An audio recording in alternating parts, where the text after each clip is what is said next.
Welcome back to another video. In this video, I tried to make a house in the shape of a toilet.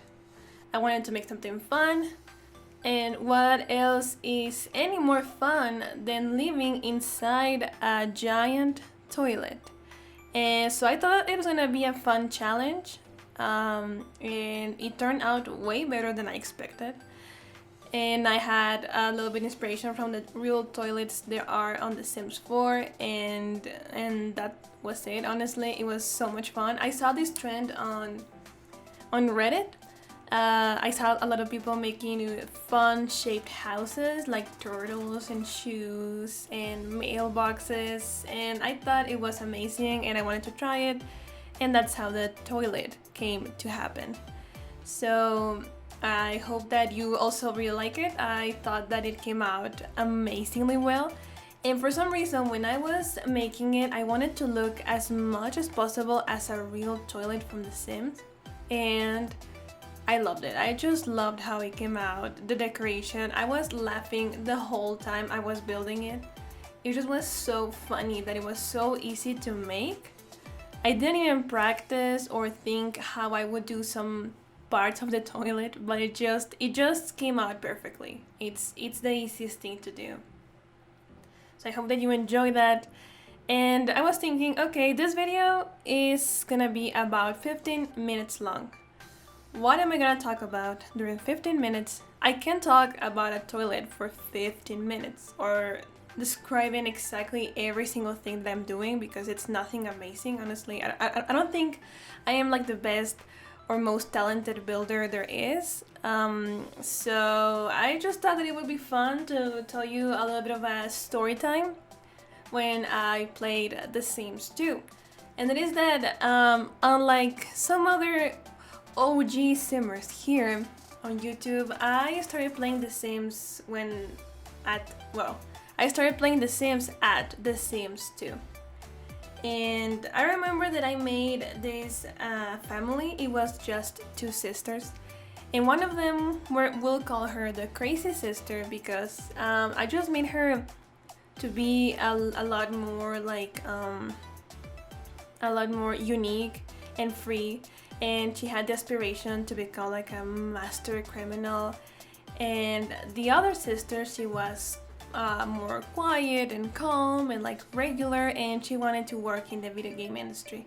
And I remember that the crazy sister, I gave her the craziest hairstyles and makeup and all the crazy options that I could have in The Sims 2 base game. I experimented with her and it was so much fun. I remember that I was really good at making really cheap houses in The Sims 2. I was able to make giant houses with a ton of space, and they were always super cheap. So I made them this huge house, and it was like a giant box, and it was 2 floors. And it was really fun because throughout the whole time that I was playing, I was able to remake it a million times. It was a lot of fun, and I remember that for some reason I kind of like enjoyed playing the crazy sister more than the other sister. So like the other sister, she just worked in her video game company or something, and with the other sister I like got her married and she had kids, and then she got divorced and all this kind of things. And I remember that her first son was a super fun sim to have. I know everybody is gonna agree that there are some times where you get sims that are so independent and so unique, and they just make playing with them so much interesting. Like, and there are other sims that feel just like an item in a game. There are some sims that you can never feel connected. They always feel like they just follow what the game wants them to do. And then once every generation you're hit with a unique and amazing sim that you fall in love and you feel like they are dictating their own story, not really you. And that was her first son. He was a lot of fun, and I remember that my favorite hairstyle for her was the mohawk, like completely shaved sides and a long crazy punk mohawk. And I also gave him that hairstyle. So mom and son were rocking the punk lifestyle, and he was a lot of fun. But from all the kids she had, because she had like a few kids, like maybe 4 or 5, she also eventually started to adopt because it was easier. And I remember that I adopted this boy, and I hated him. He had a horrible attitude. He will always complain about everything. He hated doing everything. Everything made him so stressed out that he would never do his homework. He would never clean. He would never do anything because he was always stressed, and I hated him. I really did. And like any other Sim player, I decided to kill him, right? So I tried to kill him, and that's when I discovered that you cannot kill children in The Sims. They get taken away, so he got taken away, and honestly, I was so happy that he was gone. I hated him. I remember that he had like some green glasses or something. Oh, I hated.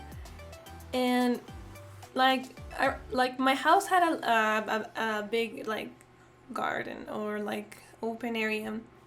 And I had the classic killing zone, and that's where I would trap like people that were just like walking around. I would trap them in the typical 1x1 room to kill them, or in the 1x1 pool just to see them drown.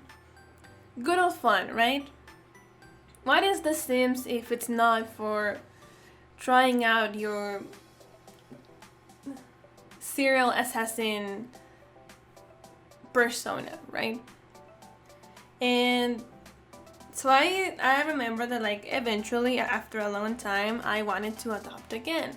So they wouldn't let me because they had taken my son, and so she got married and I made the husband adopt, which you can. And when I think in The Sims 2 you couldn't choose which kid you wanted for adoption. You just called and they dropped one random, not like in The Sims 4. So when I called, I wanted a teenager because I wanted to have a sim that I could do more things with. So I chose a teenager. The van rolls up. The van rolls outside my house, and lo and behold, there was my son. The son that I tried to murder because I hated him, and there he was turned into a teenager, and they were giving me back my son. I didn't even know it was possible. Now I know that it is possible. In The Sims 2, that's what happens. If a child gets taken away, it just waits on hold for adoption pretty much forever. But back then I didn't know. I thought the game hated me or was giving me a second chance. So I took that second chance, and I actually tried to get along with him. I tried to make him better. Like I tried to have fun with him, to make a story. I really tried, but it didn't work. I still hated him. He was still as annoying as he was when he was a child. So I ended up giving him the 1x1 punishment and killing him, and I never felt bad. Not even to this day. To this day, I still don't regret it. I don't really understand why people just like to kill Sims. Like back then when I was playing The Sims 2, I didn't really know about Googling other people playing it. Like I just thought everybody just played it by themselves and that's it. I didn't even know about custom content or anything. I was really young. I was maybe like around 10 or 9 when I was playing The Sims 2. So I had no clue that other people were doing the same. And for some reason, all of us eventually decide to kill, and locking people is the easiest way to do it. And we just all do it. I just find it very interesting that we all like to kill. And I remember that back then in The Sims 2, I loved killing neighbors. And I also I remember when you would look on the, you could spy on neighbors, right? Like your Sims would get the reaction of seeing them in the shower, or seeing them in the toilet, or seeing them eating. Like you could have an idea of what they were watching. and the neighbor, when they got caught, the neighbor would come running into your house, and they would walk inside your house to fight your sim. And I always got so mad that they would do that. Even when the doors were locked, they would still find a way to get in and fight your sim. And I hated it. So I also ended up killing a lot of my neighbors that way, because they would get into my house and then there was no way out. There was suddenly just one tiny tunnel that led to the outside, but into this little gate area that they would just die. It was a lot of fun, honestly. I also remember that there was like this potion thingy that would make your sims younger. And it was like a big container, and your sim would get like cups of it, and it would eventually just become like empty, and I would collect them because the crazy sister, because I loved playing with her so much more. Like, the other sister eventually got old and died, but the crazy sister, I always kept her young. And I remember that little potion, I think, only made your sim younger by like a week. So you had to keep drinking and drinking and drinking. It was not as easy to stay young because you needed to have aspiration points to be able to get it, and then it will only make yourself younger for like a week, so you have to take another cup and then buy another one. And I eventually ended up collecting all of them. My backyard was half of it filled with those empty containers, and I was so proud of it. I was so proud of them. I remember that towards the end, I eventually moved somewhere else because I had modified, made, and destroyed all sort of things in that house that I just wanted to start new. And I took all of my empty containers with me. Yes, I did. I really liked it. I wish I had pictures or something to remember it more than just my memory. But I really enjoyed it, and since then I've just kept playing The Sims, and I really like it. So going back to the toilet, right? When I was decorating this house, I really had the idea that this house probably was designed by some architect that had a super extravagant idea of a toilet to kind of like fight society or something crazy like that.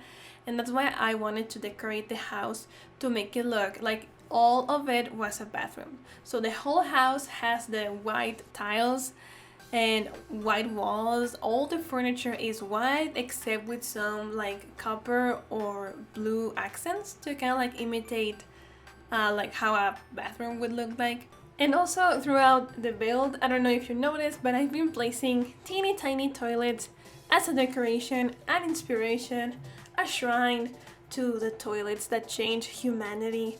And I tested, and Sims cannot use them. So that's good. I was worried that Sims would just randomly try to use them and scare everyone around them, but not. It's safe. And here at the top, where is actually the water on the toilet, at first I had the idea of a pool, having a little rounded pool so that Sims could swim and make it look so much funny. But if I did that, the depth of it would have made it so that the whole bowl of the toilet would have to be kind of like just to contain the pool. So I just ended up just making a little window, like a roof window basically, and it ended up looking so good. And I used those blue tiles to make it look like it's water.